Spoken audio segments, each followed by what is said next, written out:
but we are also seeing questions, and we saw it yesterday in front of the Hale, of people who are upset about the fitness community and the regulations that are being posed to gyms and fitness centers and institutions. We had a few guests on last week, some small business owners who run gyms who are really struggling right now. And some of their messaging was that they felt that it was unfair to categorize all fitness and working facilities under one umbrella, that each are different in its own regard. What is your response to some of the pushback that you're getting maybe from those in the fitness community who are asking for these gyms to be reopened and maybe reconsidered in this current tier system?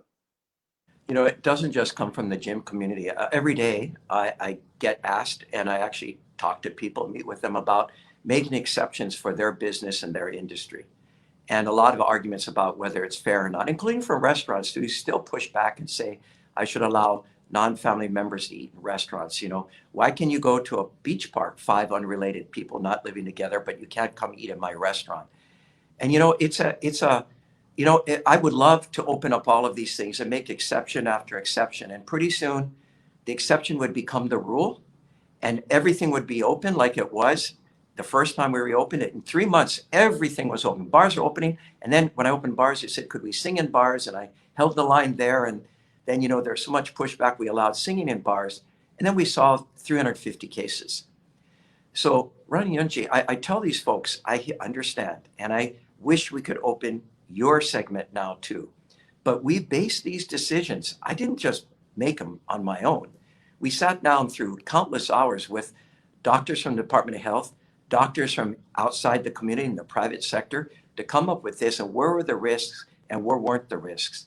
And we based it on their advice in every tier and every category except restaurants. I actually disregarded the advice that they made on restaurants, and the governor agreed to allow me to take that risk.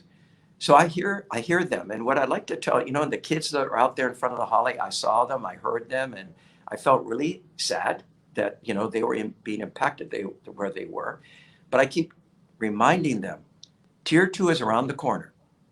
In 3 weeks, you can go back into gyms. So let's hold the line.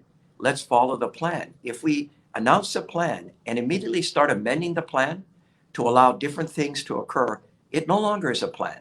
It's just a wish that gets modified based on request. And so I think we've got to stay this course, even though I understand the frustration and I understand the difficulty.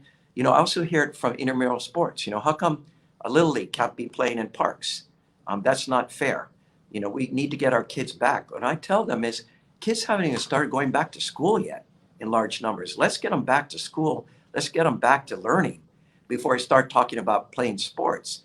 But that is important too, and that can happen in subsequent tiers. But I think we need to hold the line, we need to be patient, and we need to remind ourselves the virus is out there. It can come roaring back. It can affect even children.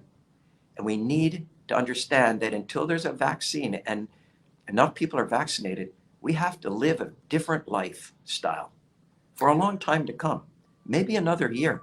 Face coverings all the time, everywhere we go. It's becoming second nature to most of us. And it's unfortunate, but I think that's the reality that we're in right now.